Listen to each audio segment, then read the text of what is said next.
SpaceX prepares for the SN8 test flight. The US Air Force announces that it will allow SpaceX to use Falcon 9 boosters for 2 upcoming GPS satellite launches. SpaceX prepares to launch GPS III SV04, and Starlink 13 is delayed due to weather. SpaceX conducted a pressurization to failure test with SN7.1 last week on September 23rd. Over the weekend, Elon confirmed that the SN7.1 test tank made it to 8 bar before failing, or more specifically, there was an 8 bar differential in ullage, 9 bar at base due to propellant head. SN7.1 utilized mostly 304 stainless steel, but there were also some 301L stainless steel components. According to Elon, the tank broke at the 301 to 304 interface.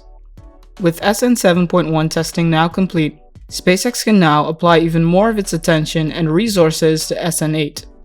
SN8 progress. SN8 still looks to be on track in terms of its first flight. On September 26, SN8 was transported to the launch site, where it is expected to undergo cryproof testing and a static fire test ahead of its first flight.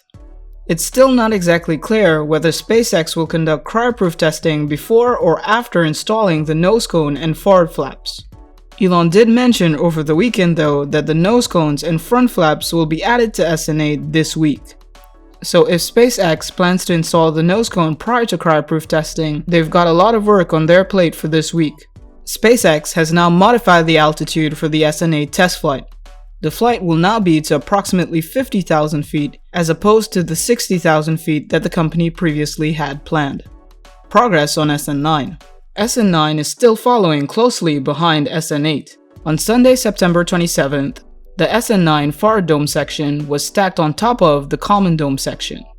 Unlike SN8 that still utilized some 301 stainless steel components, SN9 will be fully composed of 304L stainless steel. According to Elon, SN9 testing should commence next month. Progress on other Starships.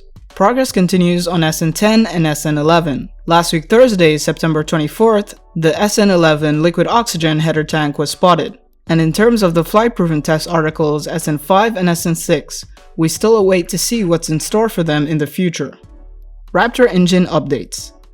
Last week Thursday, September 24th, SpaceX announced that it has completed its first full-duration test fire of a Raptor vacuum engine at its rocket development facility in McGregor, Texas.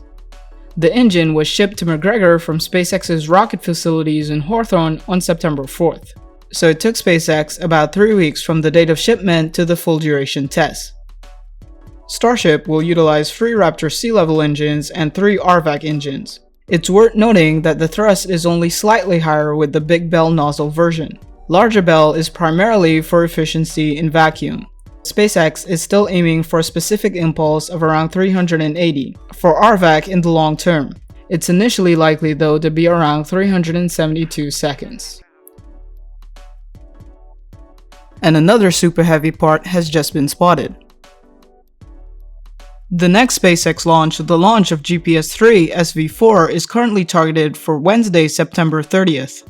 The launch is expected to take place from Slick 40 at Cape Canaveral Air Force Station in Florida. SpaceX will utilize a new Falcon 9 booster, B1062. The booster is expected to land on SpaceX's drone ship Just Read the Instructions stationed out in the Atlantic Ocean.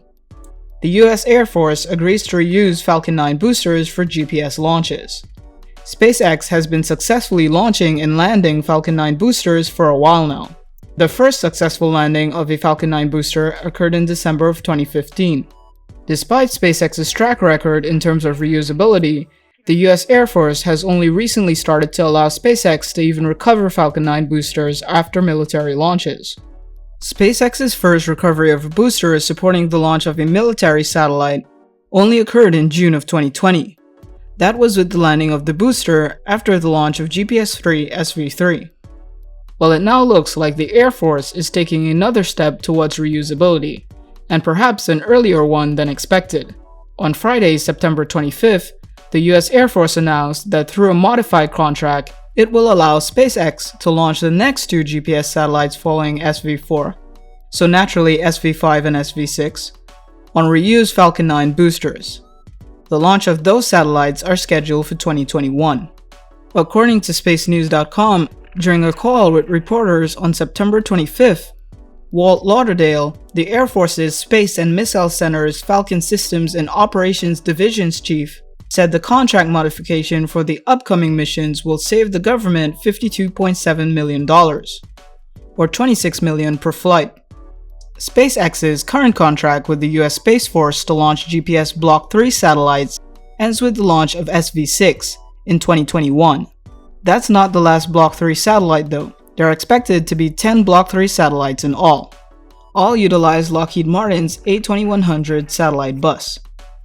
The remaining GPS Block 3 launches, or task orders, will be awarded under NSSL Phase 2. Back in August of this year, it was announced that the Air Force selected SpaceX and ULA as the official launch providers for NSSL Phase 2. Over 34 missions are expected to be awarded under the Phase 2 contracts. SpaceX and ULA will bid for these missions. ULA will be awarded 60% of the missions, while SpaceX will be awarded 40%. During the NSSL Phase 2 missions, SpaceX will be allowed to bid previously flown Falcon 9 boosters.